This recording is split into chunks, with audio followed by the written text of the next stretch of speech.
Thank you very much. Please be seated.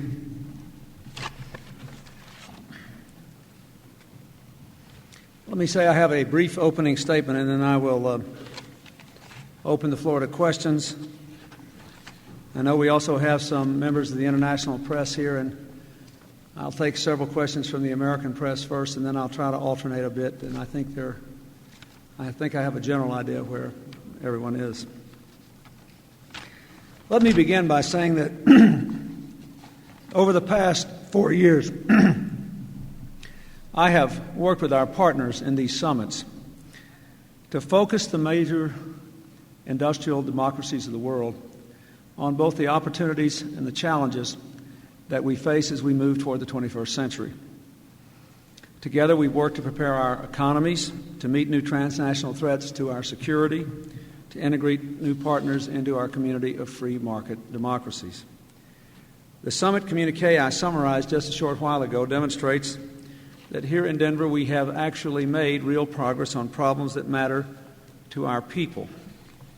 To prevent financial crises from one country from sending shocks waves around the world, something we have seen on 2 different occasions in the last few years, we strengthened our network of banking and market officials to monitor financial policies and police risky practices.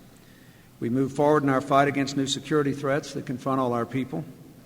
We intend to step up our collective efforts against the growing international problem of high-tech and computer-related crime. We agreed to work more closely to stem the spread of materials of mass destruction that could be used in terrorist attacks.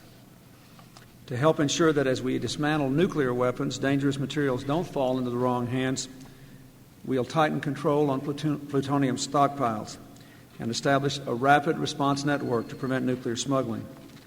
Together, we've begun to tackle another very dangerous threat we'll all face together in the years ahead: infectious diseases that can span the planet in the space of an airline flight. We've agreed to create a global early warning system to detect outbreaks and help us to get the right medicines where they're needed quickly. And in all of these efforts, we believe we are stronger because we now have Russia as a partner. I'm pleased that for the first time Russia took part in our summit from the start, and that this week we reached agreement on Russia's joining the Paris Club of creditor nations, evidence of Russia's emergence as a full member of the community of democracies.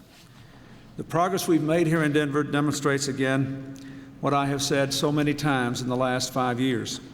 In this new era, foreign policy and domestic policy are increasingly intertwined. For us to be strong at home, we must lead in the world.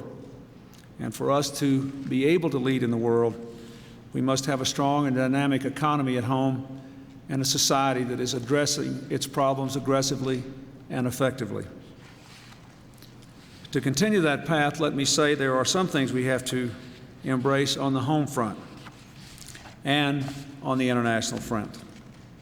First, Congress must pass a balanced budget plan consistent with the agreement we made and with our values. The balanced budget must include a tax cut that is as fair as possible to middle-class families and meets their real needs, providing help for education, for child rearing, for buying and selling a home. I will also insist that any tax cut be consistent with the balanced budget over the long run. We cannot afford time-bomb tax cuts that will explode in future years and undo our hard-won progress. This will be a crucial test of our will to continue the economic strategy that has produced American prosperity in the last few years, balancing the budget and investing in our people as we move into a new century. Second, after our own Independence Day, I will travel abroad for a NATO summit where we'll take a historic step to lock in freedom and stability in Europe. In Madrid, we'll invite the first of Europe's new democracies to join our alliance, to advance our goal of building a continent that is undivided, democratic, and at peace for the first time in history. Third, we'll move ahead with our leadership of the world economy and with the obligations and the opportunities that come with it. I urge Congress to vote next week to continue normal trade relations with China so that we can maintain our ties with 1/4 of the world's people, advance human rights and religious freedom there, continue our cooperation for stability on the Korean Peninsula, and to prevent the spread of weapons of mass destruction, and keep Hong Kong's economy strong as it reverts to Chinese sovereignty. Then I will ask Congress for the fast-track authority that every president for 2 decades has had to negotiate smart new trade agreements so that we can open new markets in Latin America and Asia to American goods and services to complement the African initiative I announced just a few days ago. In closing, let me again thank the thousands of people who put this summit together for their hard work. I thank the people of Denver for the warmth of their hospitality, the power of their optimism, and the strength of their example. And especially I want to thank Harold Ickes and Debbie Wilhite and our whole team for all the work that they have done over the last several months. And now I'll be happy to take questions, and I think we'll start with Ken.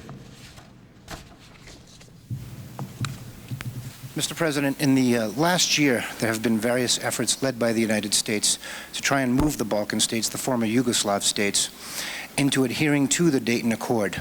Can you tell us why you believe this summit is in fact going to move those leaders to do that? And also, while you have said to try and focus on what's taking place now, can you tell the American people whether or not the U.S. troops will remain in the former Yugoslavia beyond June 1998?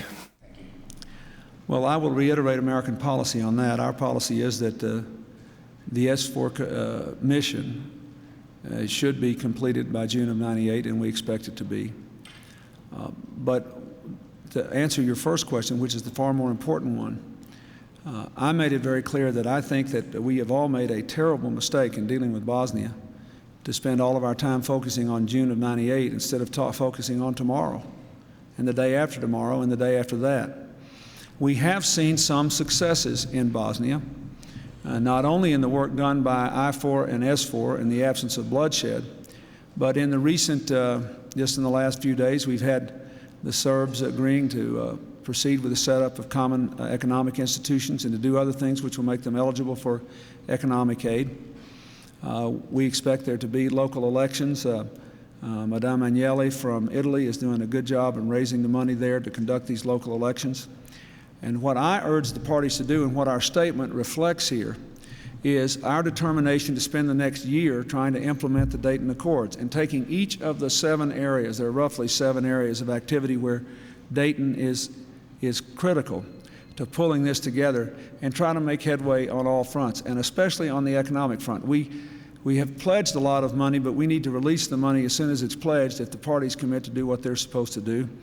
And I'm convinced that this whole thing is always going to be a race against time and hatred and limitations to try to get people to feel and visualize the benefits of peace and living together.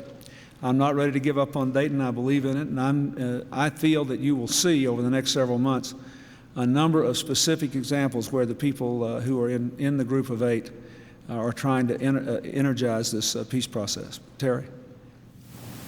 Mr. President, the communique says that the Middle East peace process faces crisis and that you're determined, all the leaders are determined to re-inject momentum into it. The United States has tried, Egypt has recently tried, yet the process remains stalled on all fronts. What is it that the United States and all the partners here can do to reinvigorate this process to get things going? Well, first, let me emphasize something. You should never believe that just because you don't see high-level air transport between Washington and the Middle East that nothing is going on from our point of view. I spend quite a bit of time on this every single week, and I'm very concerned about what's happened. But let me say, in a nutshell, here's what we have to find a way to do. We have to find a way to persuade the Palestinians that there is a basis for returning to the negotiating table and that all the final status issues are not going to be resolved out from under them. But we also have to find a way to persuade the Israelis that the Palestinians are serious about security. In other words, the Palestinians will have to return to security cooperation with the Israelis and will have to manifest an opposition that is clear and unambiguous to terrorism, to unauthorized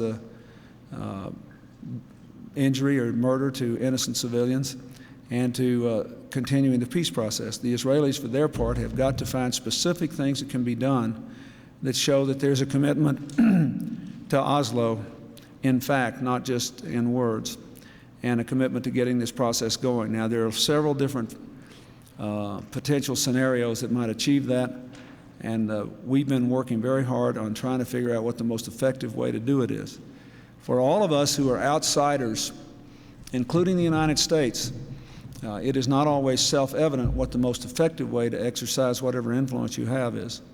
And I'm prepared to do anything I reasonably can to keep this peace process from going awry. I think that it's in a pivotal moment, and I think that that all of the friends of Israel and the Arab states and the Palestinians need to bear down and do what we can to persuade these people that they need to get back to the work of the peace process.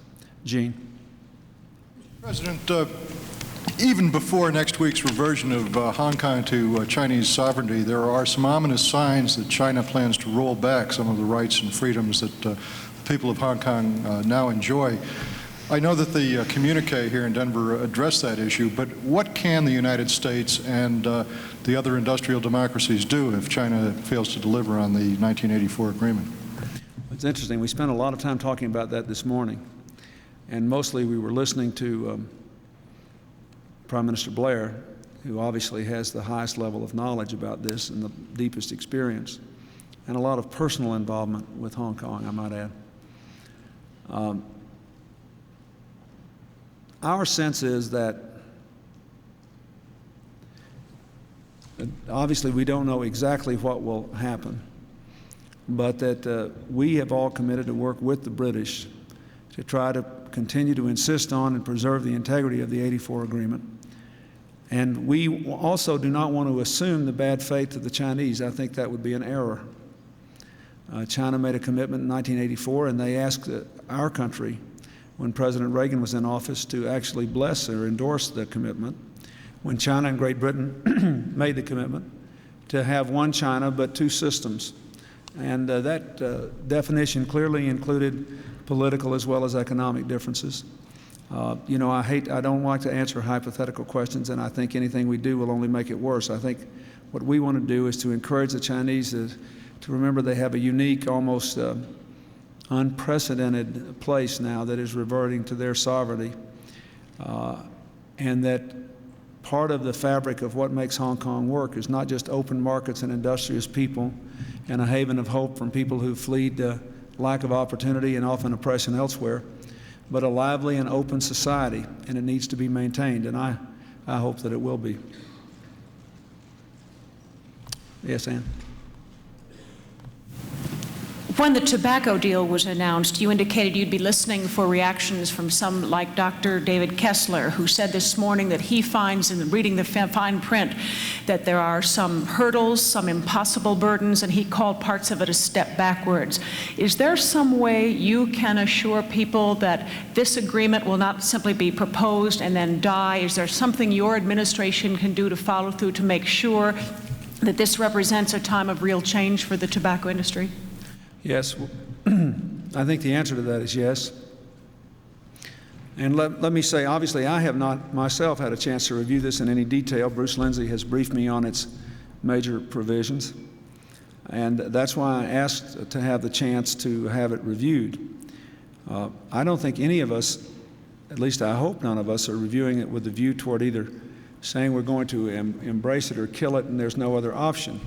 I was impressed by some of the comments of members of Congress in both parties, that they were hoping that if they couldn't completely embrace it, that at least it could be salvaged.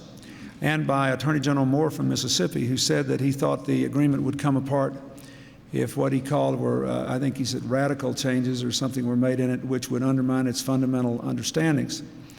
But I think here's the bottom line for me. When two sides make an agreement, an honorable, principled agreement, they obviously both conclude that it's in their interest to make the agreement. And what we have to, those of us who are on the outside of this, who represent the public interest, have to do is to make sure that those things which made the tobacco interests conclude that it was in their interest to make the agreement do not compromise or undermine our obligation and our opportunity to protect the public health and especially children's health and to reduce child smoking. Now, that will particularly bear on the specific language relating to the jurisdiction of the Federal Food and Drug Administration and exactly what it means. And I just urge you all to read it carefully. We're going to be reading it carefully, and we're going to read it carefully against what the tobacco companies have already admitted about the addictive qualities of nicotine and what was known. So You have to not only look at the legal language, but you have to look at the factual basis that's out here. We're going to work through, but I can tell you, I'm going to do my best to see that this whole endeavor, which is massive, results in something positive for the American people. But we have to have those tests: public health, child smoking. George? Just a minute. I called on this man, and then I'll call. Just hold on. Mr. President, as you prepare to leave for Madrid, NATO is undergoing a rather public division over the number of nations that should be asked to join. Were you able to bridge the gap here at all with President Chirac or the Prime Minister of Italy? And secondly, do you see any lasting damage to the alliance from this split? I think my answer would be no to both questions. That is, we still have differences of opinion about whether in the first round there should be 3 or 5 nations admitted, or some favor 4. But I do not expect it to do lasting damage to the alliance if, this is the big if, we maintain the integrity of the process we set up. That is, if we say this is not the first entrance, there will be an open door, and if we continue to intensify the work of the Partnership for Peace, which has been wildly popular with all its members, and we have an extra outreach to those who are good prospective members. For example, if you just take the 2 countries in question, Romania and Slovenia, I believe that they are excellent candidates for admission to NATO membership if they stay on the path of reform and they continue to build up their partnership with us militarily through the Partnership for Peace. Preserve democracy. Romania has resolved its problems with Hungary, has 2 Hungarians in the cabinet. It's the 2nd biggest country in Central and Eastern Europe. Slovenia is a key nation geographically, if for no other reason, between Italy and some of the other countries in Europe and Hungary and some of the difficult spots that we're likely to have trouble in. So I think that there's not as much difference on us over where we think this will be 10 years from now as there is how we should proceed now. And I'm hoping we can resolve these things. I'm confident that our position is the prudent, the disciplined, and the right one for this military alliance at this moment. But I don't think we should in any way discourage or dash the hopes of 2 countries that clearly are moving in the right direction and strategically located in an area where it will be very important for NATO to maintain stability in the years ahead. Now go ahead. 2 days ago, the representative for the Red Cross in Pyongyang announced that there were about 5 million North Koreans in imminent danger of starvation. I was wondering if this issue was discussed at the meetings in the last 2 days, and if you, as chairman of the G7, cannot mobilize the other countries to contribute what is necessary and to create the logistical means of getting it to North Korea before a catastrophe hits. Yes, I discussed this actually personally, one-on-one with a number of the leaders. And the United States has pledged more food aid to North Korea. I am very concerned about it as a humanitarian matter, and I believe you will see more action on this front. And I'm certainly committed to doing it. I'm deeply troubled. And I also would say that in addition to that, we're hopeful that the latest statements by the North Koreans indicating that we can have a meeting to discuss how to get into the 4-party talks with the Chinese and the South Koreans, that's also very hopeful. But I'm profoundly troubled by the reports that I have read about the scope of human suffering in North Korea. And whenever we've been asked, we've come up with some more food, but I'd like for us to do more now, and I think you'll see these other countries willing to do more as well. John? Mr. President, your administration has been criticized for cutting China a break in terms of how you deal with it using a policy of constructive engagement, that there's a double standard. You are tougher on other countries for similar transgressions, but with China, you think talk is best. The basic criticism comes down to the notion that for the sake of trade, the administration will compromise its principles. Can you respond to that, please? Yeah, I don't think it's fair. For example, if you look at our policy toward Burma, which, unlike China, had a democratically elected government and reversed it, and represents the most severe abuses of political and civil rights that we've dealt with recently in terms of our actions. We've been for sanctions against Burma, but we haven't repealed MFN.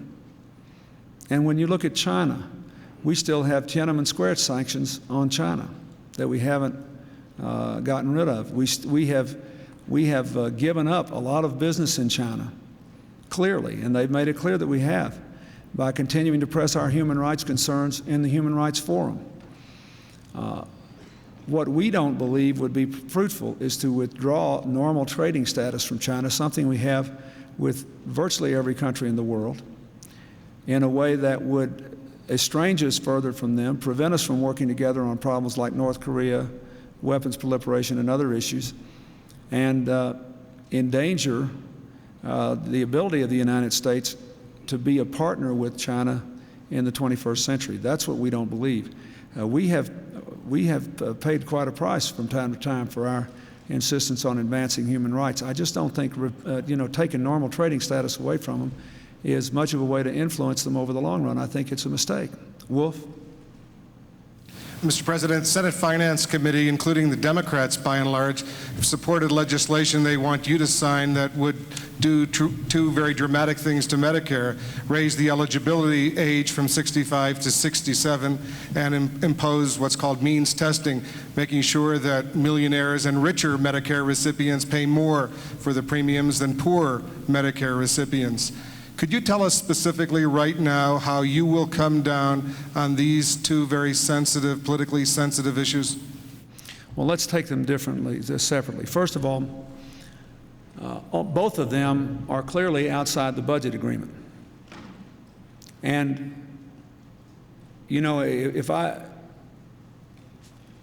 because I felt so strongly about honoring the budget agreement, I did not try to help the advocates of the Kennedy-Hatch bill pass their child health plan. Even though I strongly support it, I didn't try to help them pass it because I wanted to honor the budget agreement. So I think I can be forgiven for asking that other people honor the agreement if they voted for it. Now, if any of these senators didn't vote for it, I can't expect them to honor it. But if they voted for it, it was very specific, and that's what concerns me about it. Now, let's take them independently on their merits, because I wouldn't say that the administration and the leaders of both parties in Congress couldn't come back during the course of this endeavor and agree, in effect, that this should be considered as consistent with the budget agreement. Not this issue, but just any particular issue. So let's take these two issues.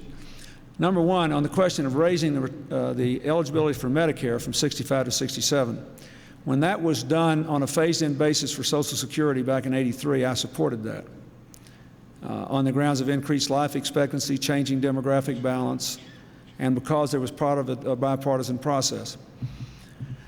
My question here would be, apart from the fact that it's outside the agreement, is do we know that this would not lead to increased numbers of people without any health coverage? Has there been sufficient study here? Do we really have adequate evidence that we won't have increasing numbers of people without health insurance? On the means testing for, not for the premiums, but for the co-pays, which is what was done in the case of the cash, I have said repeatedly that philosophically I was not opposed to means testing Medicare. And I told Senator Lott that on the phone the other day. What my concerns are the following. Number one, it's outside the agreement. Number two, we have an agreement which has a lot of reform in Medicare, and we'll realize $400 billion worth of savings and put it 10 years on the trust fund right now. And will this imperil it because people will be opposed to it? Well, would this endanger the whole Medicare deal in the House, for example, where I have reason to believe, based on our preliminary negotiations over the budget agreement, that there would be broad opposition in both parties. Thirdly, Mr. Reischauer and others have said that this particular proposal is probably not capable of being administered, that there are a lot of practical problems with it. So again, I say, I have said to leaders of both parties and to the American people, I want to take care of more of the long-term problems of the entitlement, both Social Security and Medicare. I am amenable to doing it in any bipartisan process. I have the specific problems I mentioned on these two issues, but the number one thing is we have got a great budget agreement. We should not alter it unless there is agreement among all the parties who made the budget agreement that is it acceptable to do. because otherwise we risk undermining the prize that we have when we could achieve these other objectives as soon as the budget's done in an appropriate bipartisan forum. Bill and Mara, go ahead. We'll do 1, 2 here. Mr. President, there's a report out today that your administration has chosen to ignore information that China is sending missiles to Pakistan, selling them in contravention of its 1994 agreement, and also helping Pakistan to build a facility to manufacture the missiles. Is it true? If so, why did you ignore it? And will it have any effect on your MFN decision? Well, first of all, you know I can't comment on intelligence reports or alleged intelligence reports. I would remind you that when we had clear evidence that China was providing ring magnets to Pakistan in ways that we thought were plainly violative of our law and our national interest, we dealt with them about that and were satisfied. And I think it's fair to say that on these issues, we will not overlook them, we will not walk away from them, and we will make appropriate determinations and take appropriate action. The national security of the country is always going to be the most important thing. Mara? Your initial take on one of the aspects of the tobacco deal. You've said that you're concerned about the ability of the FDA to regulate tobacco as you have proposed allowing it to do in the rule. Can they do that if they have to prove that regulations would not create a black market? Some critics say that's an impossible thing to prove. The deal does require it. And isn't that just giving away the court victory that you just won? Well, you see, that I don't know the answer to that. But it concerned me because the first thing I thought was, what happens if they go to a zero nicotine ruling and the technology is available? Obviously, the technology has to be available to do it since it's otherwise a legal product. How could you prove there wouldn't be a black market? What's the definition of black market? Is a 1% penetration a black market, or does it have to be 10?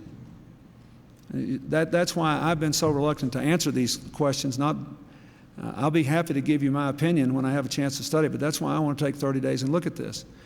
I've also, let me tell you, I've been involved in these agreements. It's like this long budget agreement we did. And one of the things I can tell you is when you're dealing with something with this many complex elements, if you are dealing in complete good faith and the other side is dealing in complete good faith, it is entirely possible that there are 3 or 4 things that were put in here that will have likely consequences that neither side anticipated. So that's why I know that we're all in a hurry to sort of rush to judgment on this, and I understand that, but that's why we need to take the time to really analyze it and make sure there's not something there that would have an unintended consequence that, for all I know, neither party meant to have.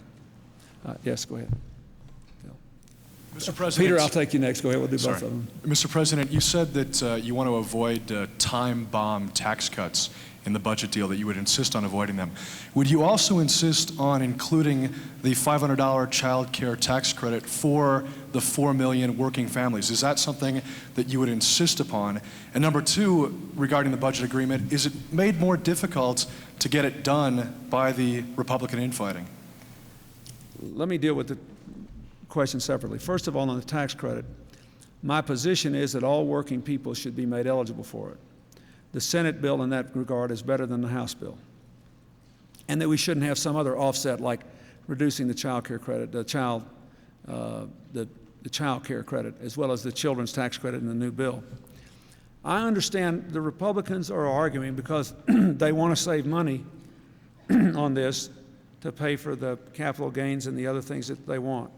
They're arguing that this is in effect a welfare thing because you're giving a child care credit to people who aren't paying income taxes now. That's their argument. Because of the other tax credits people are entitled to. But let's just take the income group they are dealing with, the working families with incomes between $22,000 and $25,000. Now suppose you've got a rookie police officer in a medium-sized city in the South. The average entry-level salary is about $23,000. And it's a woman or a man with 2 kids at home. This police officer is paying federal taxes, a considerable federal payroll tax. And so it's not, and to characterize them as welfare recipients because they would be made eligible for the same help that people making $31,000 a year would get to raise their children, I think is wrong. So that's an area where we simply have a disagreement. I was encouraged that the Senate moved closer to us than the House. This is something I expect to work out. On the other question, I wouldn't, do I think we're not going to make an agreement because of reported divisions within the Republican ranks? No, I do not expect that to be prohibitive. I think that there was a lot of tension within their caucus, obviously, over this disaster aid bill, but in the end, they did the right thing. And the leaders did the right thing. And I think that nobody likes to go through that and have your position not prevail. And so that was understandable. But I think as time passes, they will see that their leaders did the right thing and that the country's better off and that we're moving in the right direction. So I don't expect splits to paralyze us. Peter? Sir, I'd like to ask you about an aspect of this tobacco deal where you do have some expertise, the legal aspect. What's your view of this concept of protecting the tobacco industry from lawsuits, from liability? What kind of legal and what kind of constitutional precedents would that set? Well, as I understand it, it does not protect them from liability for actual damages. It protects them from liability for past punitive damages and still permits punitive damages if there is misconduct from the date of the agreement forward. Now, in the law, the purpose of punitive damages is to deter future destructive behavior. And the concept of punitive damages is provided not because the person suing is entitled to it because of his or her injuries, but because you think the injuries are not enough, just compensating this person is not enough to take the profit out of whatever antisocial conduct and illegal conduct the defendant was engaging in. So you have punitive damages to take the sting out of it. The people negotiating on behalf of the public, the attorneys general and the lawyers, as I understand it, got another $20 billion or so, Mike Moore described what it was, in a kind of advanced penalty fund. Say, we're going to make you pay up front for the things you've done wrong. And that's how in the last few weeks, the agreement went from involving about $300 and something billion to almost $370 billion. So that, I think, I can't answer your question except to say I'll sit down there and I'll try to evaluate that. I will evaluate. It's an unusual and unique resolution. They got several $billion more out of the tobacco companies than they had been talking about getting. Can you have, in effect, an advance payment for punitive damages? Does it sort of, can it, and does that plus all the other things that would be good from the consumer's point of view and the public's point of view, would that be enough to kind of offset the troublesome areas? You and yes, ma'am, and then Bill, the three of you, I'll take you real quick, and then I'll take some foreign journalists back there. Go ahead. Mr. President, the hearings on campaign fundraising will begin soon, and a number of key figures, people who worked for you or old friends, have either fled the country or have said they would take the Fifth Amendment. Is there anything you can or should do to get them to come clean? Well, what we can do is to control what we're asked to do. We try to be very cooperative.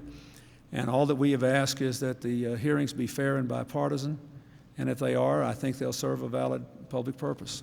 Go ahead. Let's get the... President Clinton, Stacey Tisdale, Wall Street Journal Television. Some of the critics of your decision to renew most favored nation trade status for China say that perhaps watching the transition of Hong Kong should have been taken into consideration before granting that status. Was that ever a consideration? And in your opinion, how realistic is a one country, two systems policy? Well, the answer to the first part of your question is we have to make this decision now, and I think we should now. This thing will obviously be revisited within a year. I think if we look like we were, again, I would say to you, China is a very large country. It has great ties with the rest of the world. If we were to basically say the United States believes we can keep you on probation all by yourself and we're going to see what you do, we're like assuming their bad faith. I think that would be a mistake. On the one country, two systems thing, I think it is realistic, but I think there will be some tensions there. And what we, of course, in the United States hope is that the tensions will steadily be resolved over time in favor of freedom and openness, free speech, personal freedom, and democracy.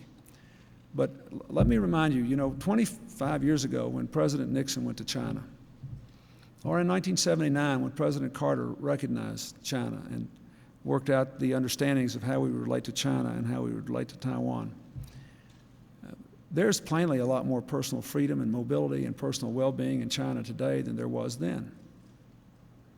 In other words, our frustrations with China today are not measured against the standard of 1979 or 1972. They're measured with our deep disappointment and disagreement with 1989 in Tiananmen Square and our lack of success in persuading the Chinese to, in effect, go back to the status quo before Tiananmen Square and keep moving forward.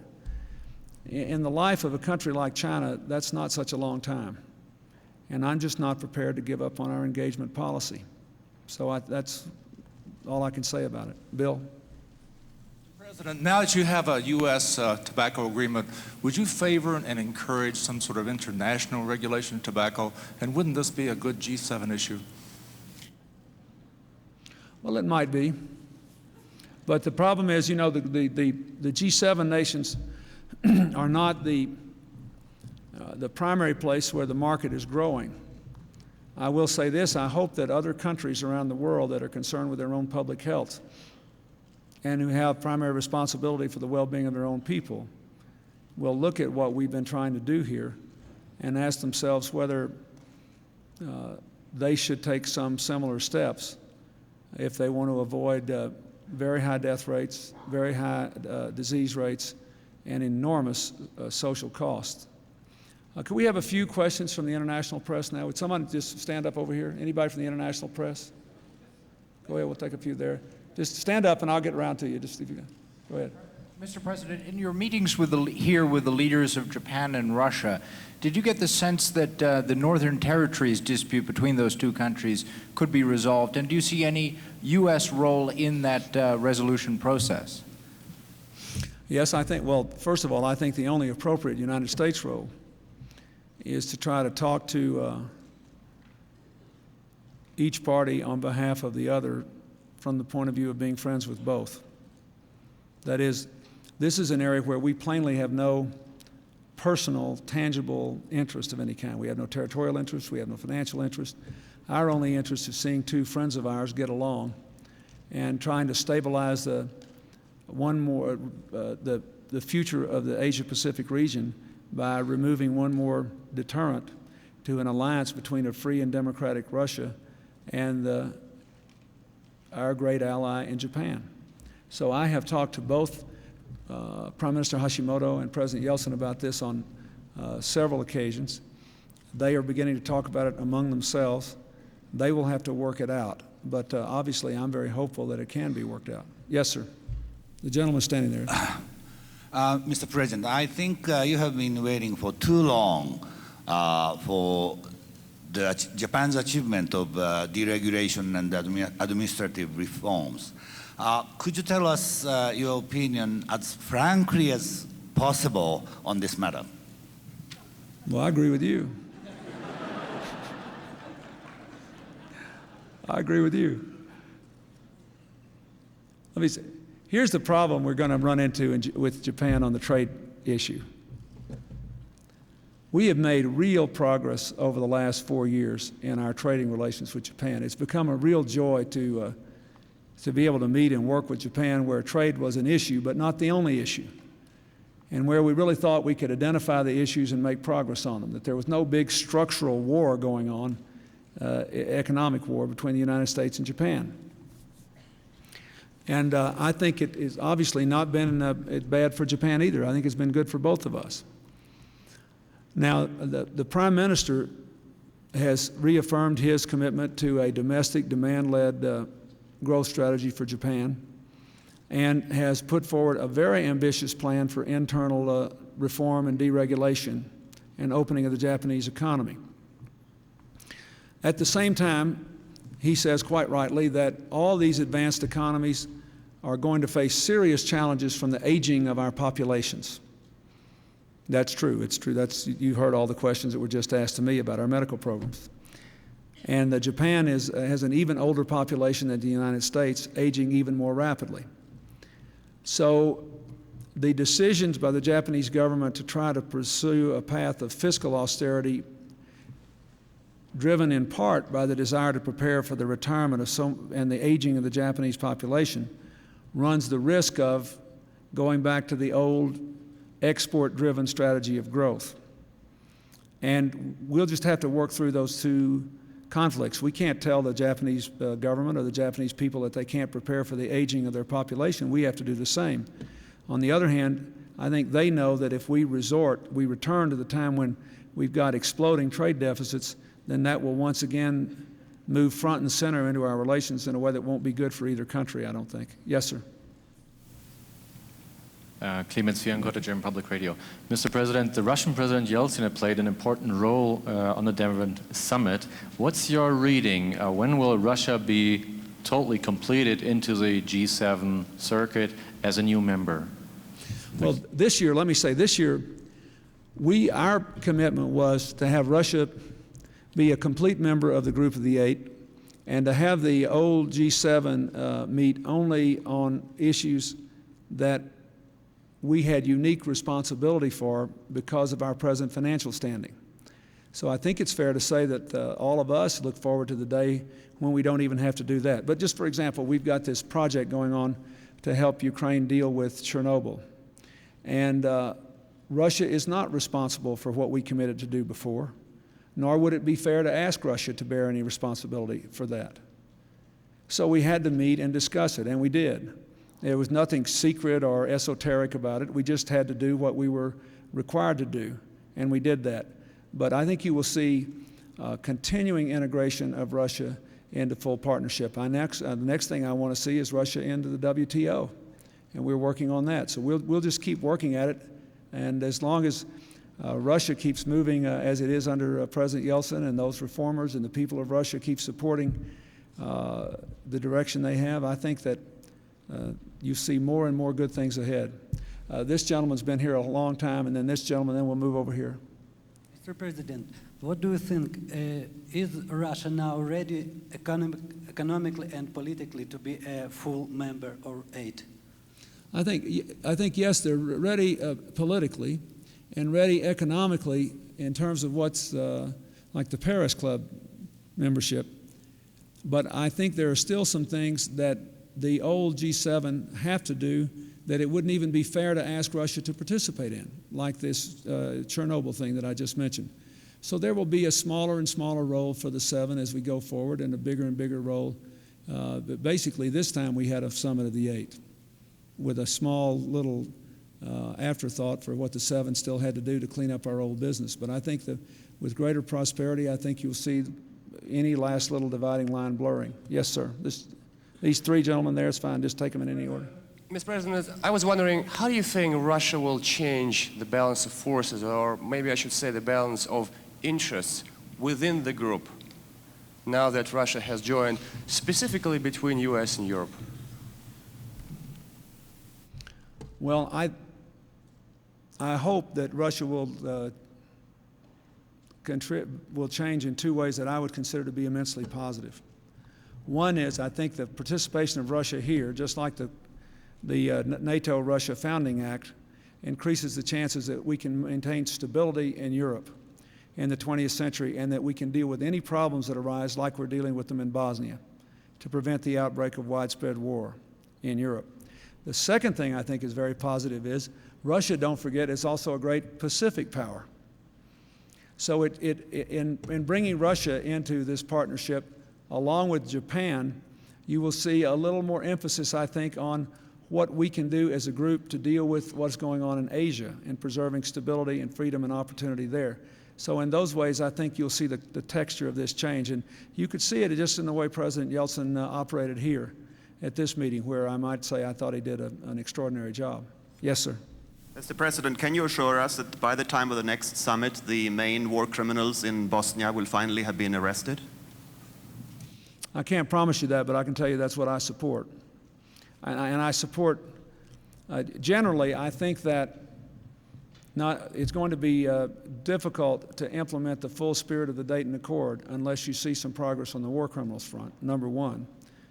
And number two, as you may know, I have felt for some time, with so much ethnic and racial and religious and tribal hatred in the world, that there probably should be an international war crimes tribunal that is permanently established and goes forward, because I think that what we see in Bosnia is just one example of a whole set of very serious problems. This young man in the back has been very patient. Let me take his question.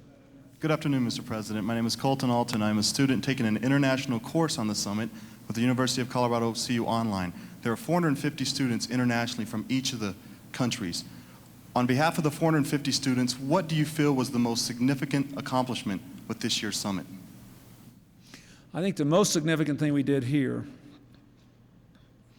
was to commit ourselves to a growth strategy that would include not only our own countries, but other countries around the world, and that would be pursued while improving, not undermining the environment. And that's quite significant. Now, we've said these things specifically before, but here we said, look, we're coming up to Kyoto, where we're all bound to adopt legally binding targets to reduce greenhouse gas emissions.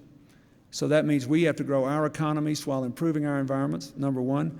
And then we said, we're going to reach out to Africa, we're going to reach out to the developing countries of Asia and Latin America, that our prosperity depends upon their prosperity. And to me, I would hope that the students who follow this online would look at the world in that way, would see America as a unifying, not a divisive force in the world, and would embrace the fact that our prosperity should depend upon others and upon living in harmony with our environment. I'll take one more. This gentleman here. This is Chang Soo Lee of Korean Broadcasting System. The communique just said we stress the importance of four-party talks. Why did you urge North Korea to participate in the four-party talks? And I'd like to ask you, what's your prospect of the four-party meetings holding? Why does the communique not urge North Korea to participate? Is that the question you asked? Yeah, just said the stress the importance of the four-party meeting. Well, I would say it was an oversight, and we should have, because I do every time I can. And secondly, I'm fairly optimistic now, because North Korea has agreed to participate in a meeting to determine the conditions in which they would meet with the South Koreans and the Chinese and the United States to set out these four-party talks. So I'm fairly encouraged by that. Go ahead. Following the Hong Kong's turnover, China will definitely try very hard to sell the so-called one country, two system formula and hope Taiwan will be on board. And apparently, at the same time, the leaders in Taiwan made it clear that that formula is not acceptable for them. So I wonder what will be the U.S. policy on Taiwan after the Hong Kong's turnover, and whether the U.S. will buy this one country, two system formula under the issue of Taiwan. Well, the most important element of United States policy will not change as it relates to Taiwan, and that is that there can be no forcible resolution of that issue. And that while we accept the idea of one China, it has been our policy for some years now, as you know. We also, a critical part of that policy is that the people of Taiwan and the people of China must resolve their differences in a peaceable way, agreeable to all. So that's the only really critical element that we have to reaffirm there. I think the people of Taiwan are going to be, and the leaders of Taiwan will be watching how the Hong Kong transition goes. And I think that their attitude about what their own position should be will probably be affected by that. Thank you very much.